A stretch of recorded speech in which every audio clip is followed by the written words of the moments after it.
नमस्कार साथियों, एक बार फिर मैं आप सभी का स्वागत करता हूं SR91 मैथमेटिक्स के इस यूट्यूब चैनल पर। तो आपका चल रहा है रेलवे ऑल एग्ज़ाम किरण पब्लिकेशन बुक, क्लियर है, जिनमें से कि परसेंटेज स्टडी के हों। परसेंटेज में आपका जो अभी जो चल रहा है ये मिसलेनियस का प्रश्न चल रहा है, विविध प्रश्न है ना, यानी कि टाइप 13 चल रहा है आपका। टाइप की बात किया जाए 1 से लेकर के 12 तक हमने कंप्लीट कर दिया। ये आपका 13 है। 13 में भी 1 से लेकर के 20 नंबर तक के प्रश्न को हमने बतला दिया ना। और इसके पहले एक चैप्टर इसी बुक का हमने ख़त्म किया, रेशियो, ठीक है। तो रेशियो यानी कि अनुपात और समानुपात चैप्टर खत्म किया। इनमें से करीब करीब 500 प्लस क्वेश्चन को हल करके हमने बतलाया। और इसके पहले RS अग्रवाल बुक को ख़त्म किया। नवीन अंकगणित का जो RS अग्रवाल बुक है ये चीज़ मैंने ख़त्म किया। टोटल बुक ही यानी कि टोटल चैप्टर में जितना है टोटल चैप्टर ख़त्म कर दिया। अगर आप इन सभी को देखना चाहते हैं तो डिस्क्रिप्शन बॉक्स में मैं उनका लिंक दे दूंगा, वहाँ से देख लीजिएगा, या फिर आप प्लेलिस्ट चेक कर सकते हैं, क्लियर है।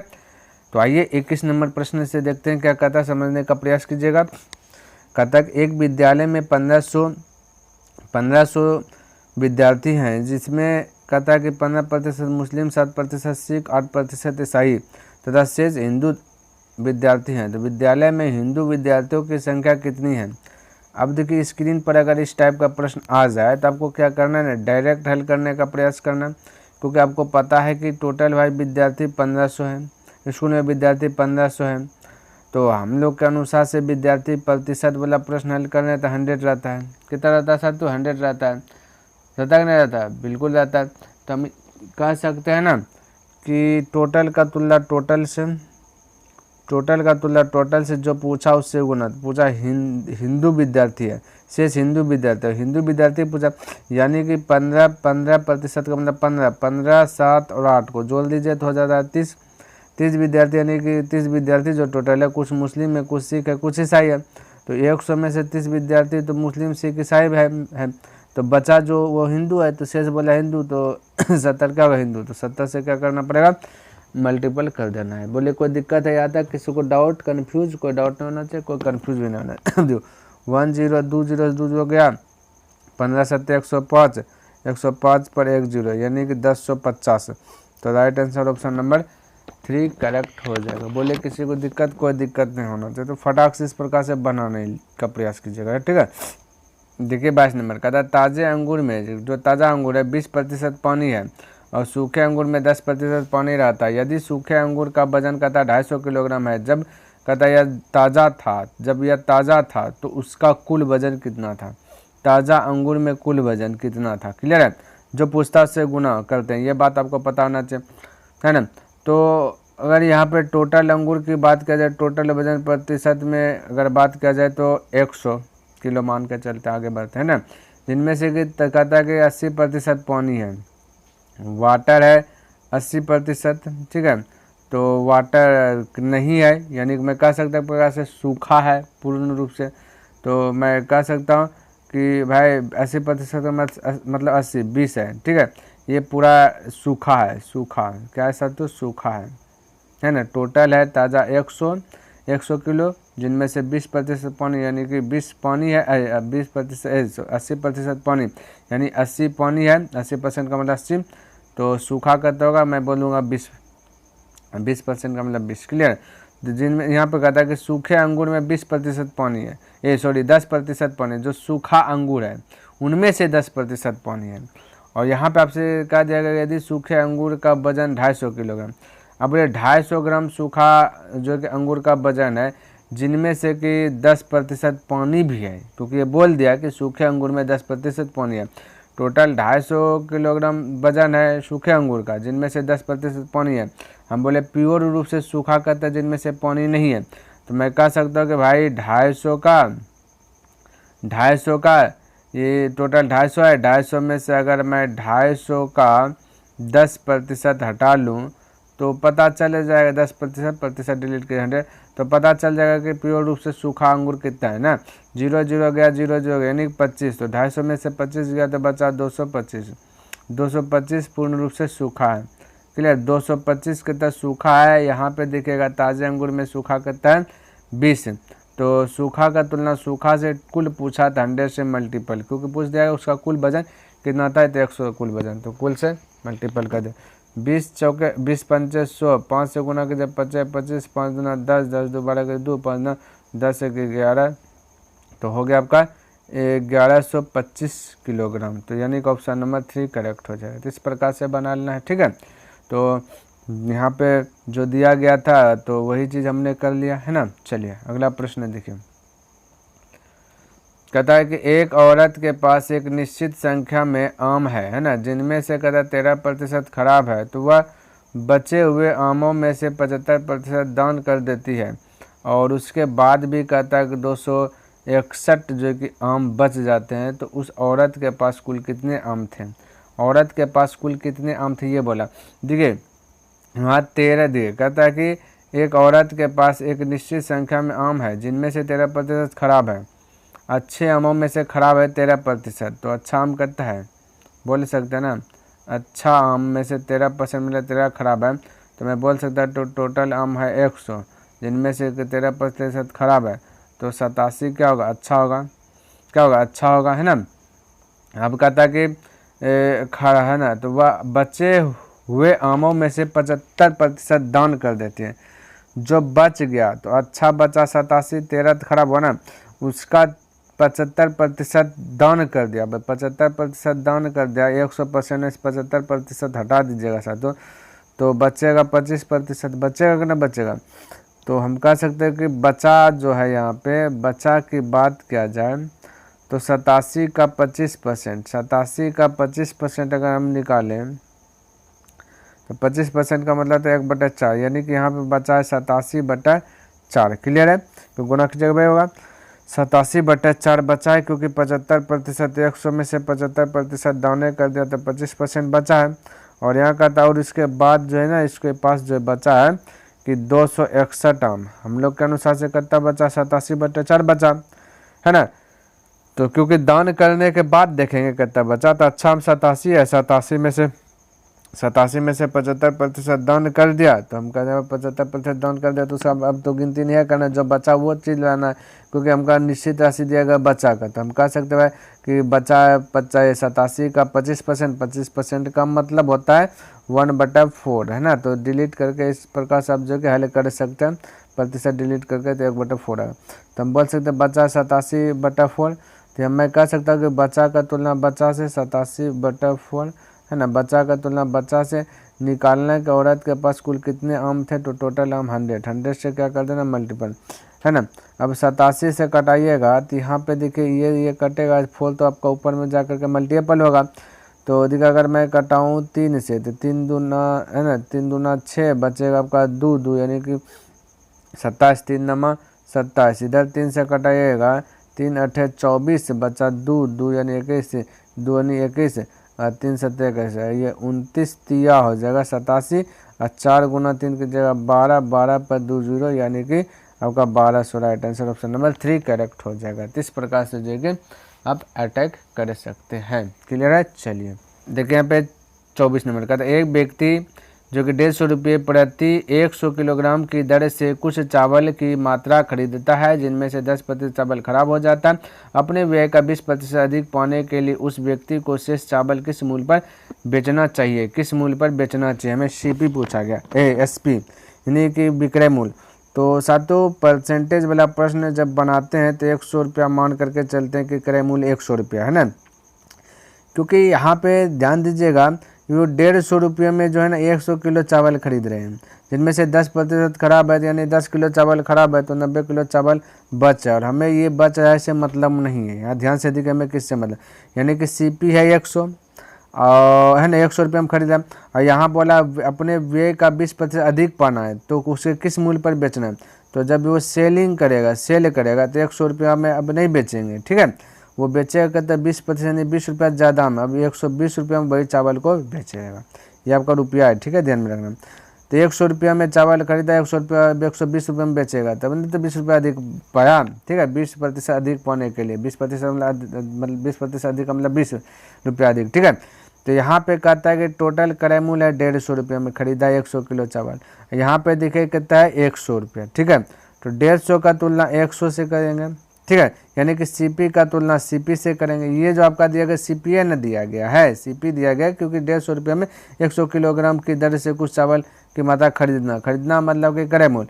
तो सीपी का तुलना सीपी से, पूछा गया एसपी है ना किस मूल्य पर बेचना चाहिए, तो 120 रुपये में बेचेगा ना, तो 120 से क्या कर देंगे मल्टीपल करेंगे। हो गया आंसर, 0 0 गया, फिर इस 0 से 0, 15 गुना 12 कर 15 29 कर 0, 15 का 15, 15 3 180 रुपया। ऑप्शन नंबर आपका 2 करेक्ट हो जाएगा। तो इस प्रकार से आप जो कि फटाक से बना सकते हैं, ठीक है। चलिए देखिए यहाँ पे 25 नंबर कहता है कि श्रुति अपने वेतन का 12% अनाथालय में दान करने का जो कि निर्णय लेती है कि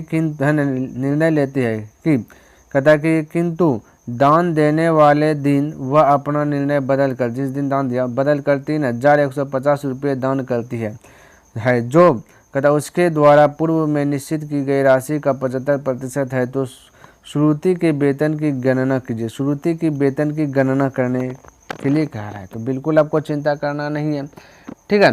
तो इसको भी हल कर लेंगे बहुत अच्छी तरीके से। अब ध्यान से देखिएगा, ये क्या कहता है कि दान देने वाले दिन वो क्या क्या अपना निर्णय बदल कर 3150 रुपये दान करती। टोटल 3150 रुपये है ना, क्या क्या दान किया, कहता जो उसके द्वारा पूर्व में निश्चित की गई राशि का, पूर्व में कितना निश्चित की गई पता नहीं, मान लेते पूर्व में एक्स का 75% है दान दिया, तो एक्स का 75%। इस प्रकार से दोनों अब आपस में क्या क्या बैलेंस हो जाए, क्योंकि यहाँ पे इतना दान दिया, यहाँ पे प्रतिशत में इतना दान दिया, तो जो भी निश्चित राशि की गई तो एक्स मान है, तो एक्स का 75%, प्रतिशत डिलीट कीजिएगा तो 100 आ जाएंगे नीचे में, क्लियर है।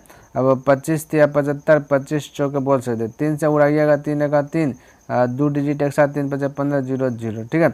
अब गुना कीजिएगा तो हो जाएगा आपका x बराबर 4200, क्लियर है, क्या आ जाएगा 4200, क्योंकि 4 0 0, 4 5 20 करिए 0 2 2, फिर 5 4 गुना 0 0 2 2 हाथ में 4 का 4, ठीक है। तो 4200 रुपया हो गया। अब ये जो निकला आपका 4200, ये भी आपका पूर्व में दान कितना कर रहे थे, निश्चित रूप से इतना निकला है ना। और यहाँ पे अब कहता है कि श्रुति अपने वेतन का जो भी 12% दान अनाथालय में दान कर रहा है। यहाँ पे देखिए पहले साथ तो 4200 रुपया दान कर रहे हैं पहले, यहाँ पे 12% 12% 12, यहाँ 12 रुपया क्या कर रहे हैं दान कर रहे हैं। तो दान का तुलना दान से कर सकते हैं, कोई दिक्कत। श्रुति के वेतन की गणना कीजिए, तो अनुपात वाले परसेंटेज वाला प्रश्न है, तो कुल वेतन कितना 100 मान करके चलते हैं, ठीक है। तो 12 से इसको कटा दीजिएगा ना, आपका कट जाएगा, जैसे कि 12 6 से कटा 6 दूना 12, 6 7 42, फिर 2 से कटा देते 5 बार में, 5 7 हो जाएगा 35, 35 1 2 3 0, यानी कि पूर्व में इस प्रकार से हो गया 35,000।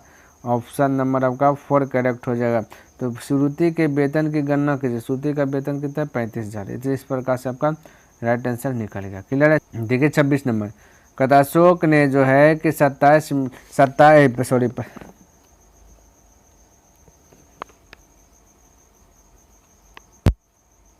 देखिए 26 नंबर कहता है अशोक ने 45 डिग्री 27 मिनट का कोण बनाया, जबकि उसे जो कि 45 डिग्री का कोण बनाने के लिए कहा गया था, तो उसकी ड्राइंग में कितने प्रतिशत गलती हुई, कितने प्रतिशत गलती हुई, बोला 45 डिग्री का कोण बना दिया 45 डिग्री 27 मिनट, ठीक है, का कोण बनाया। तो मैं कह सकता हूँ कि यहाँ 45 डिग्री से 27 यानी कि 27 मिनट, 45 डिग्री 27 मिनट अधिक हो गया, ठीक है। तो मैं कह सकता 45 डिग्री से ये अधिक हो रहे हैं, तो 45 डिग्री है ना, तो जो पूछा जाता है उसको ऊपर लिखते हैं, जिससे तुलना हो रही है उसको नीचे लिखते हैं। तो तुलना हो रही है आपका 45 से है ना, तो मैंने बोला कि उसकी ड्राइंग में कितने प्रतिशत गलती हुई, तो गलती हुई 27 मिनट, और ये आपका डिग्री दिया गया 45 डिग्री। तो सबसे पहला कर्तव्य क्या होगा, ये जो आपका मिनट है इसको भी डिग्री में कन्वर्ट कर दीजिए। तो 60 से क्या करना पड़ेगा, वो डिवाइड करना पड़ेगा। जैसे 60 से डिवाइड किया तो ये आपका चल गया ये डिग्री में। अब यहाँ पे बोल सकते हैं कि 45 डिग्री से तुलना हो रहा है, तो 45 का नीचे और निकालना कि कितने प्रतिशत की गलती हुई, यानी कि प्रतिशत में चेंज करना है 100 से मल्टीपल, ठीक है। जो पूछता है उसको ऊपर, तो 27 मिनट पूछा तो उसको ऊपर है ना, लेकिन इसको क्या कर दिया डिग्री में चेंज कर दिया, तो 60 से क्या कर दिया मल्टीपल भाग दे दिया है ना, प्रतिशत पूछा 100 से मल्टीपल कर दिया। इसको हल कीजिएगा तो ये आपका देखिए, ये आपका इसके नीचे कुछ तो 1 होगा ना, तो 1 ऊपर चल जाए 45 नीचे ये रह जाएगा, क्लियर, ध्यान में।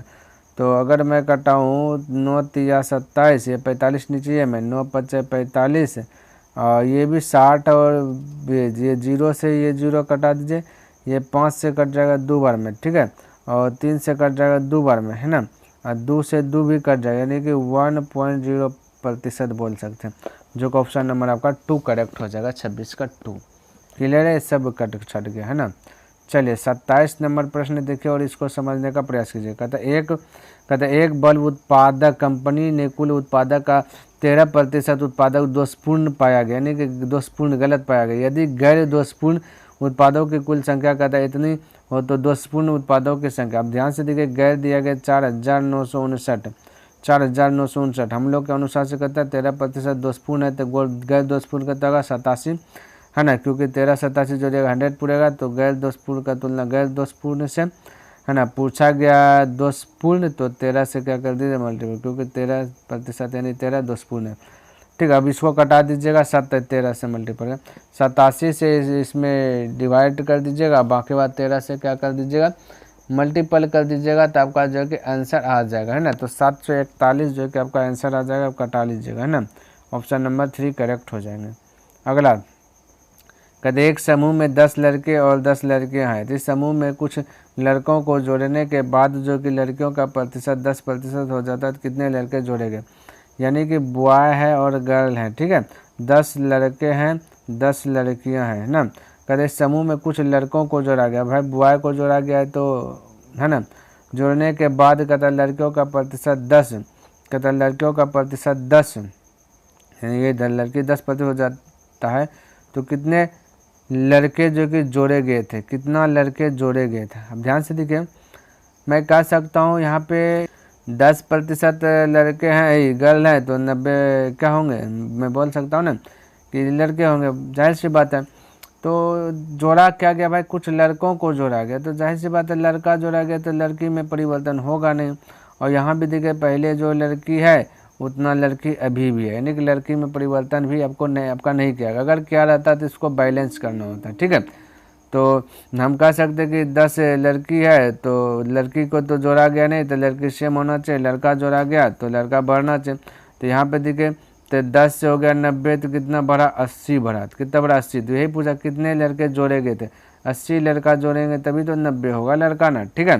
तो यहाँ पे 80 राइट आंसर होगा, यहाँ पे आपका ऑप्शन ही नहीं दिया गया, यानी कि ऑप्शन आपका मिस्टेक हुआ है, ठीक है। तो करेक्ट आंसर होगा 80, क्योंकि समझिए समूह में 10 लड़का 10 लड़की है, तो 10 लड़का 10 लड़की बोले, तो इस समूह में कुछ लड़कों को जोड़ा गया, कितना लड़का जोड़ा गया पता नहीं, लेकिन कहता है लड़कियों का प्रतिशत 10% का मतलब 10 लड़की को जो 10 लड़की है, ठीक है। तो 10 लड़की है तो 100 में से 10 लड़के है तो 90 लड़का होगा। तो कितना लड़का जुड़ा, पहले था 10 लड़का, अब हो गया 90 लड़का, तो 80 लड़का ना बोलेंगे, ठीक है। तो 80 आंसर होगा, लेकिन यहाँ पे आंसर दिया गया नहीं, तो आपको कोई दिक्कत नहीं है, आपका 80 करेक्ट आंसर होगा। ये बोला 29 नंबर कहता है कि एक दिन बेचे गए सभी टिकटों में, यानी कि कुल टिकट, सभी मतलब कुल टिकट 100 है, ठीक है। तो सभी टिकटों में से 40% टिकट विद्यार्थियों द्वारा खरीदे, तो विद्यार्थी ने स्टूडेंट ने खरीदा 40% का मतलब 46 टिकट, ठीक है। बाकी बाद जो बच गया वो स्टूडेंट के अलावा मजदूर हो सकता है और कुछ भी हो सकता है ना, दूसरे ने खरीदे। क्लियर है। कहते यदि उस दिन बेचे गए टिकटों की संख्या कहता है कि 1250, टोटल टिकट यहाँ कहता है 100, तो टोटल टिकट का तुलना टोटल टिकट से करेंगे ना, क्योंकि जो है ना बेचे गए 100 टिकट बेचा, जिनमें से 40% 46 वो विद्यार्थी ने खरीद लिया, और जो बच गया वो दूसरे ने खरीदा होगा। तो उनमें से कहता है कितने टिकट विद्यार्थियों द्वारा खरीदे गए, तो भाई विद्यार्थियों द्वारा 46 टिकट खरीदा गया, बाकी बाद अन्य लोगों ने टिकट खरीदा। तो बस स्क्रॉल कीजिए, 0 से 0 कटा दीजिएगा, और 5 से कटा 5 दूना 10, 5 से कटा 5 दूना 10, 50 25, 2 से कटाइएगा तो हो जाएगा 2 दूना 4, 2 तिया 6, 25 तिया 75, करीब 5 हाथ 7, 55 50, 7 57, यानी कि 575। ऑप्शन नंबर आपका 2 करेक्ट हो जाएगा। तो इस प्रकार से आप बना सकते हैं, कोई दिक्कत वाली बात नहीं है। देखिए 30 नंबर प्रश्न कहता है एक फैक्ट्री आउटलेट ने कपों के प्रत्येक सेट 287 में बेचकर केवल परिवर्तनीय लागत को पुनर्प्राप्त करके अपने पुराने स्टॉक का निपटान करने का फैसला किया है। यदि कहता निर्धारित लागत कुल लागत का 18% है, तो कपों के प्रत्येक सेट का लागत मूल्य क्या था। प्रत्येक सेट का लागत मूल्य यानी कि सीपी की बात किया जाए तो भाई प्रत्येक सेट का लागत मूल्य 100 रुपया है, जिनमें से कि कहता है कि है ना कहता है यदि निर्धारित लागत कुल लागत का 18% है, यानी कि वो एसपी की बात किया जाए तो मैं कह सकता हूँ कि 82 रुपये में ही सामान को जो कि उन्होंने बेचने का फैसला कर लिया, क्योंकि वो यहाँ पे कहता है कि निश्चित रूप से कि 287 में बेचकर केवल परिवर्तनीय लागत को है ना पुनर्प्राप्त करके अपने पुराने स्टॉक का निपटान करने का जो कि फैसला किया है ना। 100 रुपया क्रय मूल्य है, ठीक है, तो उन्होंने घाटे लगा करके जो है कि जो भी है उसका घाटा लगा करके जो है कि 18% लॉस है, निर्धारित लागत कुल लागत का जो भी 18% है, फैसला क्या है घाटा लगा कर बेच करके किसी प्रकार से क्या करना है ना, ये पुनर्प्राप्त करने अपने पुराने स्टॉक का पुराना जो स्टॉक था उसको बोला 18% घटा ही लगा करके जो कि बेच दो, यानी कि खाली उली करने का प्रयास कर रहा है, खाली कर रहा है रूम को, जो भी रद्दी सामान हो गया उसको लॉस लगा करके ही बेचने का प्रयास कर। यहाँ पे निश्चित रूप से देखिए 287 में बेच रहा है, यहाँ पे 82 में कह सकते हैं बेच रहा है, तो बेच रहा का तुलना बेच रहा से करेंगे, निकालना है कि तो कपों के प्रत्येक सेट का लागत मूल्य क्या है, कितना था, तो भाई 100 रुपया था लागत मूल्य, तो 100 से मल्टीपल कर देंगे तो निकल जाएगा, तो इसको 82 से कटा लीजिएगा, ठीक है। तो अगर कटाने का प्रयास करें तो साथियों यहाँ 2 से अगर मैं कटाऊँ तो 4 1 41 बार में 50 बार में ये 41 से कट जाएगा, यानी कि 4 से कटेगा है ना, ये 4 5 4 6 4 8 50 70 28 7 बार में हो रहा है ना, 4 7 28 280 7 बार में, यानी कि 7 बार में कटेगा, 7 5 35 यानी कि 350 रुपया। ऑप्शन नंबर आपका 2 करेक्ट हो जाएगा। तो इस प्रकार से आपको जो कि बना लेना है ना। तो साथियों मेरा एक टारगेट है कि 10% डेलीज बाय डेलीज का, तो वो 10% मैंने कवर कर लिया। आई होप कि आपको ये वीडियो पसंद आया होगा और समझ में भी आया होगा। अगर पसंद आए तो इस वीडियो को लाइक कर दीजिए, सब्सक्राइब नहीं किया तो इस चैनल को सब्सक्राइब कर दें, बने चलिए तो अपने मित्रों के साथ इसे शेयर कर दें। तो मैं नेक्स्ट दिन मिलूंगा इनसे आगे लेकर के, तब तक के लिए धन्यवाद। जय हिंद, जय भारत।